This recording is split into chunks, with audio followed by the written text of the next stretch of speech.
Olá! A greve dos Correios terminou, mas a intervenção do Judiciário no processo revela a perseguição ao direito de greve como forma de impedir a classe trabalhadora de resistir aos retrocessos. Ao mesmo tempo, os casos de censura aumentam. A empresa brasileira de comunicação, a EBC, sofreu ao menos 138 interferências em seus conteúdos desde que Jair Bolsonaro assumiu a presidência. Nossa reportagem mostra como o autoritarismo se impõe sobre diferentes instituições. Na entrevista central, o pastor Henrique Vieira fala sobre liberdade e a força da solidariedade frente ao discurso de ódio. Eu sou Pamela Oliveira e você está acompanhando a Central do Brasil.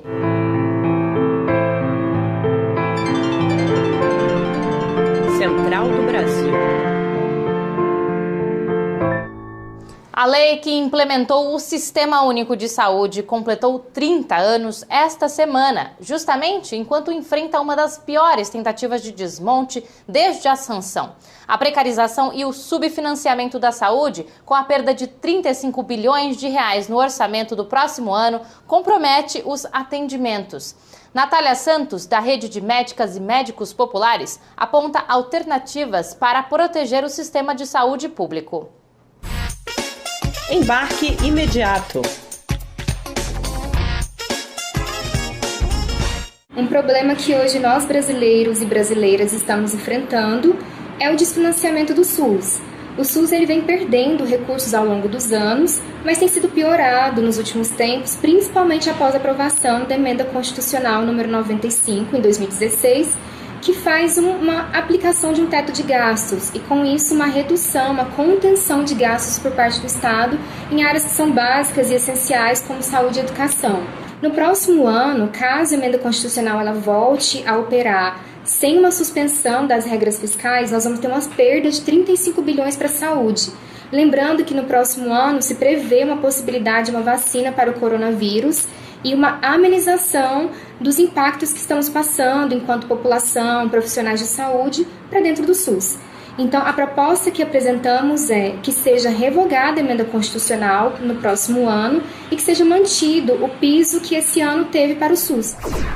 O direito à greve é outro que está sendo perseguido. A posição política do judiciário, guiada pelos interesses das elites brasileiras, tem atuado cada vez mais para impedir que trabalhadoras e trabalhadores se mobilizem em defesa de melhores condições de vida. Um caso recente de intervenção foi na greve dos Correios, encerrada na terça-feira, dia 22. Afonso Bezerra traz mais informações. Trilhos do Brasil. Desmobilização da greve dos Correios é um exemplo da intervenção desproporcional da Justiça na organização política dos trabalhadores.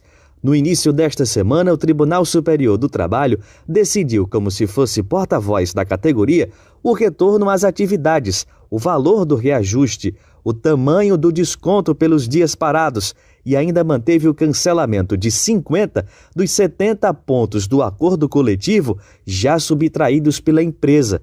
O diretor do Sindicato dos Correios em São Paulo, Douglas Mello, avalia com preocupação o impacto desta decisão do tribunal nos trabalhadores. Isso vai impactar nas demais categorias que forem realizar qualquer tipo de negociação dentro do próprio tribunal. Então, outras categorias já estão preocupadas. Por quê? Porque o governo pode utilizar da mesma artimanha de não negociar, levar para o Tribunal Superior do Trabalho e lá, por ter alterado essa jurisprudência, retirar direitos, retirar cláusulas históricas. Em Pernambuco, o Sindicato dos Enfermeiros passou por situação similar. Em março deste ano, ao decretar estado de greve, a categoria foi acionada judicialmente pelo governo do estado, ficando impedida de continuar as mobilizações por melhores condições de trabalho, como avalia a diretora do Sindicato dos Enfermeiros de Pernambuco, Joana Dark. Isso faz com que a categoria ela fique desmotivada, desmobiliza, certo? A nossa atuação enquanto entidade sindical e também desmobiliza a categoria, porque a categoria fica sem conseguir utilizar de outros meios para poder reivindicar os seus pleitos. Para o pesquisador do movimento sindical Erlon Bezerra, o apelo à justiça como esfera absoluta da negociação É um retrato da posição política do judiciário brasileiro contra os trabalhadores. O Ministério do Trabalho, a Justiça do Trabalho, de um modo geral, todo o aparato estatal, dentre ele, é importante frisar, o próprio sindicato oficial, ele sempre existiu para mediar esses conflitos. Isso despotencializa a força negocial da classe trabalhadora organizada, porque ela precisa se manter dentro dos limites da legislação oficial burguesa. A parada cultural de hoje fala de literatura e teatro. Vamos conhecer a dica do estudante José Cavalcante de Pernambuco. Parada cultural. O que tem me ajudado a sobreviver ao longo dessa quarentena, claro, além de todo o cuidado com a saúde, de não ter saído de casa, é a produção cultural brasileira. Filmes, livros e músicas têm me ajudado a passar esses dias de forma mais confortável ou até mesmo menos desconfortável. E a recomendação de hoje tem a ver com isso. É o livro Gota d'Água, uma tragédia brasileira, um texto teatral escrito por Chico Buarque e Paulo Pontes no ano de 1973, que gira em torno da história de Jazão e Joana. Essa história vai nos trazer diversos temas. Vai debater desde relacionamentos e vingança até capitalismo e sociedade brasileira. Apesar de pública, a empresa brasileira de comunicação, a EBC, tem sofrido inúmeras intervenções e censuras em seus conteúdos. O autoritarismo que recai sobre a EBC vem crescendo desde o mandato de Michel Temer e hoje, com Bolsonaro na presidência, o governismo sobre as comunicações públicas atinge reportagens sobre variados temas. Quem nos conta é a repórter Camila Piacese. Nacional. Enquanto toda a mídia nacional e internacional noticiava as inverdades ditas em discurso do Bolsonaro na Assembleia das Nações Unidas, na terça-feira, a manchete da matéria da Agência Brasil da EBC era: em discurso para líderes mundiais, Bolsonaro fala sobre meio ambiente. A jornalista do Rio de Janeiro do conglomerado de comunicação Akemene Tahara fez a denúncia.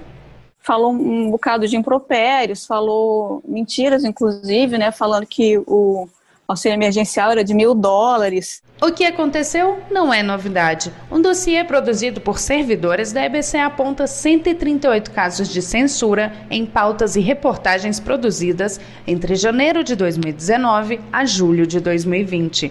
As editorias mais censuradas foram política e direitos humanos, como a suspensão da cobertura do assassinato da Marielle Franco e do motorista Anderson Gomes, violação dos direitos indígenas, violência policial contra negros, desmatamento na Amazônia e até perguntas para o ministro da Saúde. A direção da empresa, nomeada por Jair Bolsonaro, é composta por militares.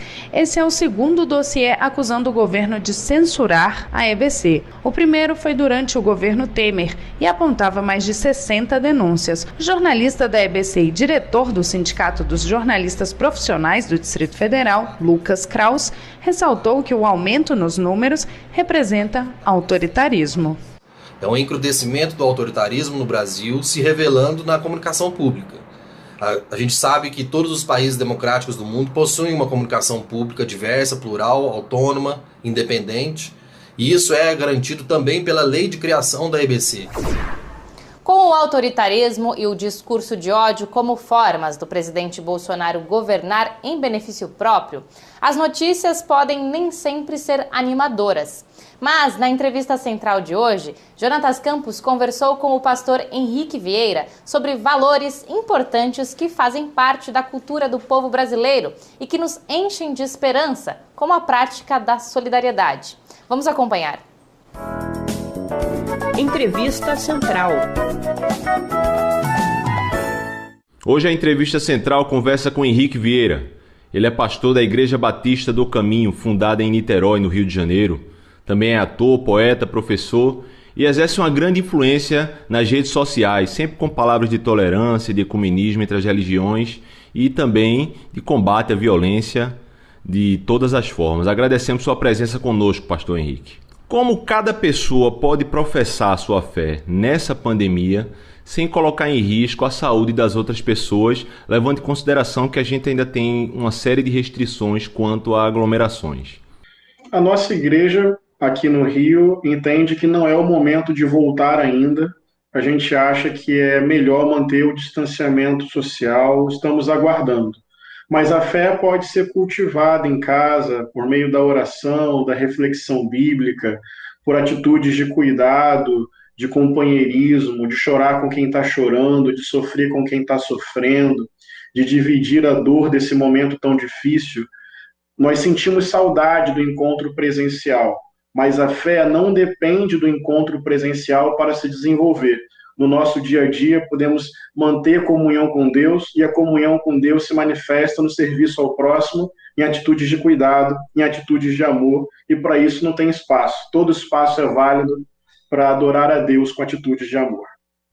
Pastor, e falando um pouco de política já, como se encontram, o senhor que conhece, que conversa com pessoas de várias denominações religiosas, dentro dessas denominações, como se encontram os setores que têm uma postura mais crítica quanto ao governo Bolsonaro? Como está o espaço para esse debate? Nós vivemos um tempo muito difícil de avanço do conservadorismo, do fundamentalismo religioso, mas a boa notícia é que tem resistência, e essa resistência está cada vez mais forte, cada vez mais organizada. Então eu vejo muitos pastores, pastoras, padres, mães, pais de santo, rabinos, sheiks, tem tanta gente de tantas tradições religiosas afirmando uma fé vinculada à democracia, aos direitos humanos, o respeito à diversidade, a luta antirracista, o combate ao machismo, à LGBTfobia, a defesa da mãe terra, do bem comum, da justiça social, da causa dos pobres. Então, é um cenário difícil, mas tem lideranças e movimentos religiosos que têm compromisso com a dignidade humana, se articulando, se posicionando, usando as redes sociais, usando as ruas, para promover essa ética religiosa voltada para o bem da vida, para o bem comum, para a democracia. Pastor Henrique, alguns comportamentos do presidente Bolsonaro prejudicam a população, o meio ambiente, e eles são percebidos por amplos setores da sociedade. Mas eu queria lhe perguntar, sua opinião, a que ponto pastores evangélicos que são apoiadores do presidente Bolsonaro podem influenciar os fiéis a continuar apoiando certas políticas do governo? Os pastores precisam ter responsabilidade, exercem função de liderança, de influência. Eu não gosto de pensar o povo como manipulável, mas é verdade que funções de liderança exercem maior influência e é preciso ter responsabilidade. Então, existe essa influência sim, e o que eu digo para essas pessoas é que o bolsonarismo é o contraponto, é a antítese do Evangelho de Jesus, não tem como conciliar. O Evangelho tem a ver com amor, com respeito, com promoção da paz, com perdão, com dignidade humana, com justiça social, com partilha de bens.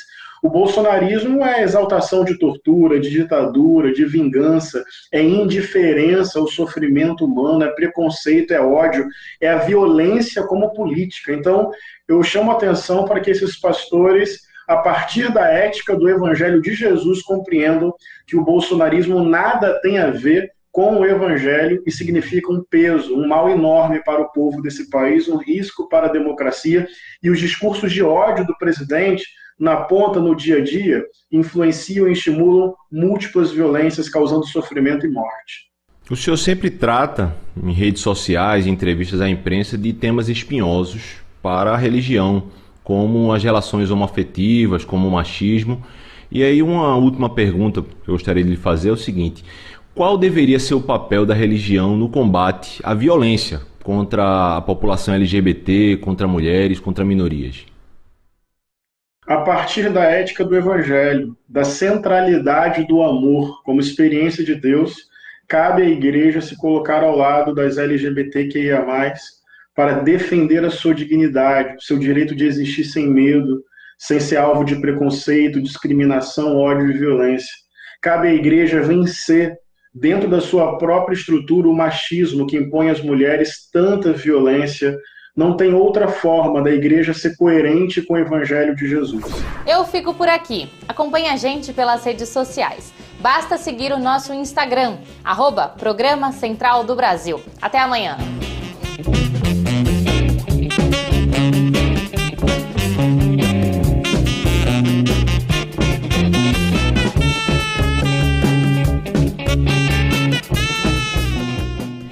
Central do Brasil, a rede de comunicação dos movimentos populares.